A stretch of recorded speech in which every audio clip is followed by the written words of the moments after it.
आता मेट्रो शहरातील बातम्यांचा वेगवान आढावा घेऊयात।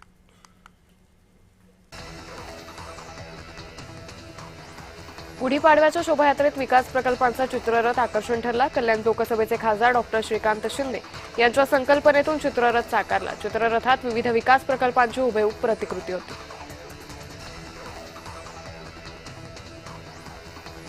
गुढीपाडव्याच्या मुहूर्तावर नवी मुंबईतील एपीएमसी मार्केटमध्ये आंब्याच्या 10,000 पेट्यांची आवक झाली।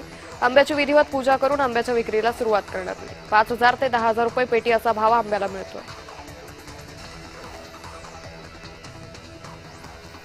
गुढीपाडव्यानिमित्त जळगावातील सराफा बाजारात सोने चांदी खरेदीसाठी ग्राहकांची गर्दी झाली।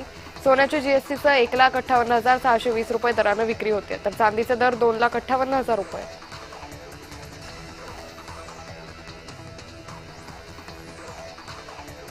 गुढीपाडव्यानिमित्त पुण्यात शोभायात्रेचं आयोजन करण्यात आलं। लोकमान्य टिळक पुतळ्यापासून पारंपरिक वाद्य आणि ढोल ताशांच्या गजरात शोभायात्रेला सुरुवात झाली। पारंपरिक पोशाख परिधान करून लहानांपासून ज्येष्ठ नागरिक शोभायात्रेत सहभागी झाले।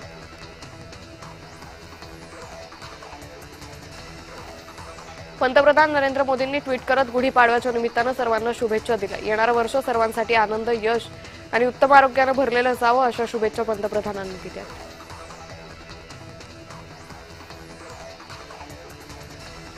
मनसे अध्यक्ष राज ठाकरेंनी सर्वांना गुढीपाडवा आणि हिंदू नववर्षाच्या मनपूर्वक शुभेच्छा दिल्या। पोस्ट शेअर करत शिवतीर्थावर येण्याचंही आवाहन केलं।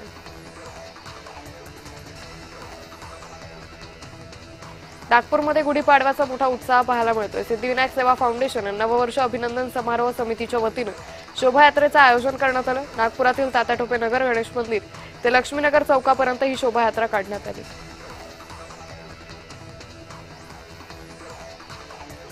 गुढीपाडव्यानिमित्त ठाण्यातील कोपिनेश्वर मंदिर या ठिकाणी पालखी सोहळ्याचं आयोजन करण्यात आलं। यावेळी तिथे उपमुख्यमंत्री एकनाथ शिंदेंनी उपस्थिती लावली।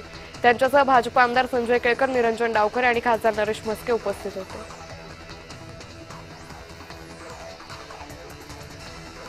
नागपूरमध्ये मुख्यमंत्री फडणवीस शोभायात्रेत सहभागी झाले। यावेळी त्यांनी सर्वांना गुढीपाडव्याच्या शुभेच्छा दिल्या। नागपुरात गुढीपाडव्यानिमित्त आयोजित करण्यात आलेल्या रामरक्षा पठणात मुख्यमंत्र्यांनी रामरक्षा पठण केलं। शेअर मार्केटमध्ये मोठी घसरण झाली आहे। सेन्सेक्स 1600 अंकांनी घसरलाय। निफ्टीमध्ये 450 अंकांची घसरण झाली आहे।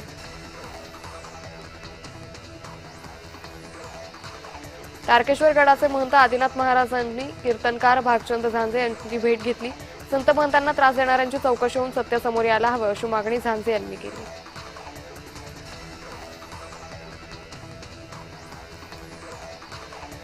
स्वयंघोषित ज्योतिषी अशोक खरातच्या मालमत्तांची झाडाझडती सुरू आहे। नाशिक पोलिसांकडून सिन्नरमधील मिरगाव येथील फार्म हाऊसची तपासणी करण्यात आली। लैंगिक शोषण केल्याप्रकरणी कॅप्टन खरात अटकेत आहे। मुंबई पुणे महामार्गावर मुंबईच्या दिशेने येताना एका कारचा भीषण अपघात झाला। अपघातात एक जखमी झालाय, दोघांचा मृत्यू झालाय। कार उलटल्यानं हा अपघात घडला।